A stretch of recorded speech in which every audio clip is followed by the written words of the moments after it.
Guénot.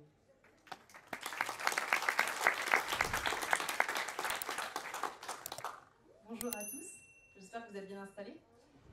Je vais donc vous présenter les costumes que nous portons au sein du cercle Satie de Topstal. Privilège que nous avons justement, puisque nous avons deux modes vestimentaires, puisque l'association est traversée donc, par la limite linguistique entre le pays gallo et le pays breton.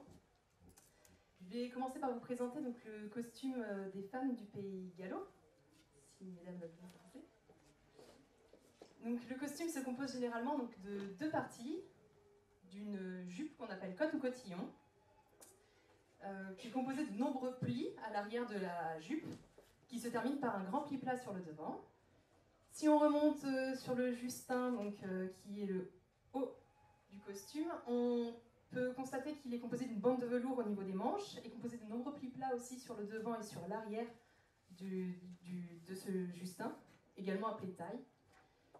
Sur ce justin est apposée une guimpe qui épouse justement l'encolure, donc soit en forme de V, en arrondi ou en carré. Sur cette guimpe est apposé un châle, donc qui peut être de différentes matières, donc comme on peut le voir ici, donc en velours, voilà, ou de satin, avec de nombreuses broderies. On peut constater une différence dans le brochage de ces châles, donc en V, comme on peut le voir sur le châle ici, ou un brochage en carré justement. Donc ça dépendait justement de la particularité de chaque commune, ça permettait de différencier justement d'où venaient ces femmes. Ensuite, sur ce châle, nous retrouvons un tablier, donc richement brodé à cette époque, sur le bas du tablier, et qui pouvait remonter justement dans les angles. Donc ce sont des broderies que l'on va retrouver à cette époque, davantage dans le bas, comme on vient de le constater. Et les tabliers peuvent être en satin ou en velours, comme on peut le voir ici. Là, si on passe ensuite à la coiffe que portent ces femmes, donc on peut constater que c'est une coiffe avec une large bande de dentelle repliée donc sur un espèce de chignon qu'on ne peut pas vraiment appeler chignon puisque c'est plus une forme, on va dire, de camembert. En fait, c'est une coiffe très plate sur lequel est apposé donc, un torse-oué pour maintenir le tout. Ensuite, on va venir poser un bonnet, puis replier les bandes de dentelle sur elles-mêmes, justement. Donc la jonction entre le bonnet et la coiffe va être masquée par un faux lacet qui va se terminer par un nœud plat à l'arrière. Donc ça, c'était pour le costume du pays galais. Pardon.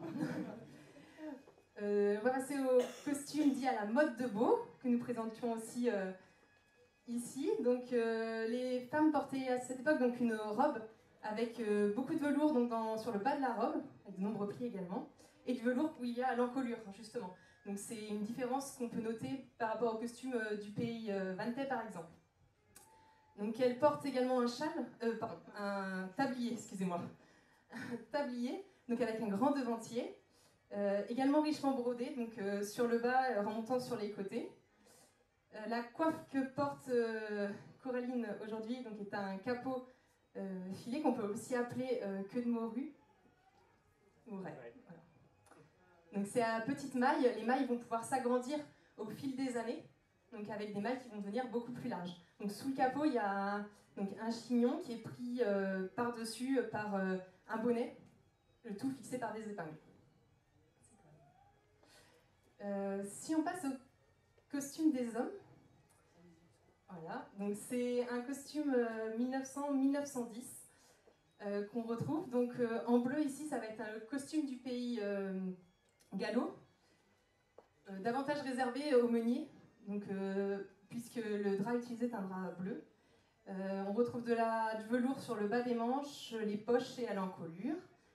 Il porte un pantalon à pont, à la différence.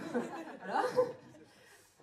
En ce qui concerne le costume du pays breton, donc on va retrouver une large bande de velours sur le gilet, similaire au velours qu'on peut retrouver, velours plissé sur la robe des brettes.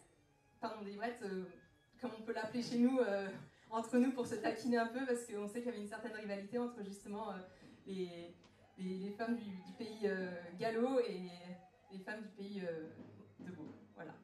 Merci, merci. Vous avez eu une question qui vous a été envoyée avant cette date.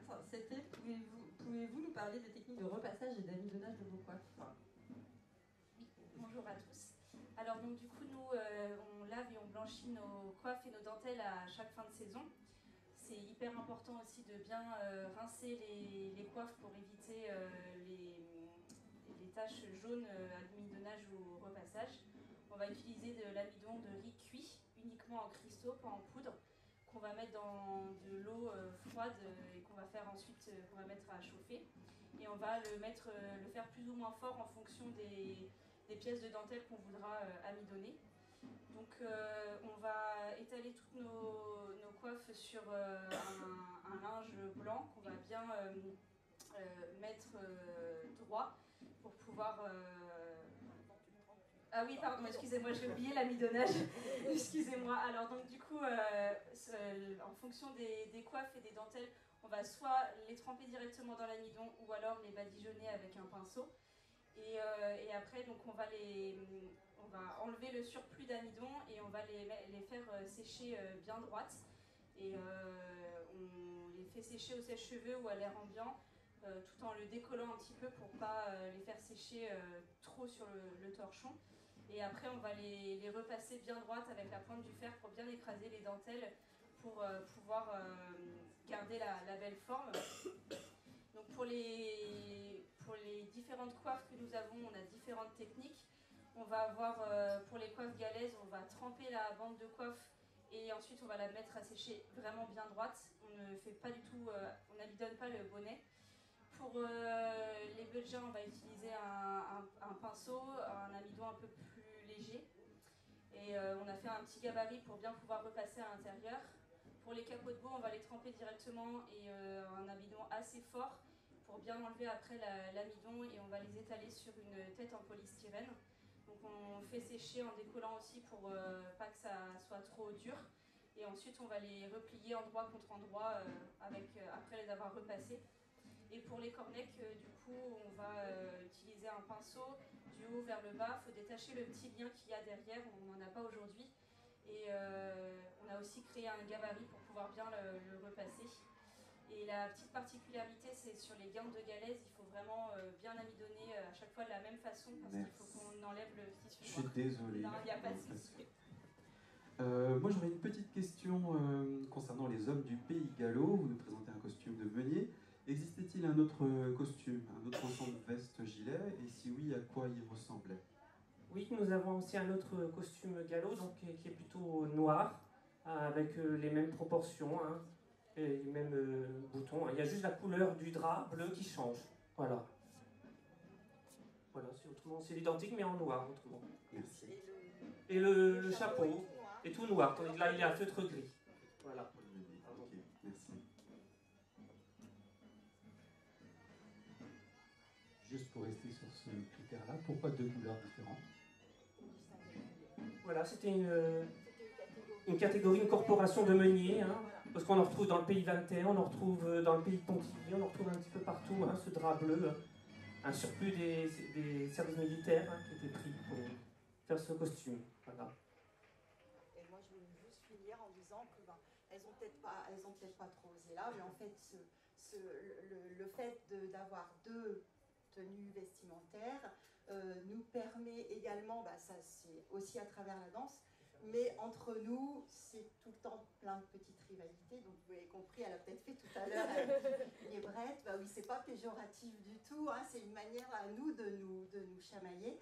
On trouvait toujours, nous en Pays Gallo, que les brettes étaient un petit peu plus fières, comme on dit. Donc voilà, et par contre, elles étaient peut-être un petit peu plus fières, mais nous, sous notre costume, on cache plein de richesses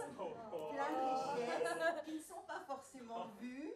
Et voilà, aussi bien sous la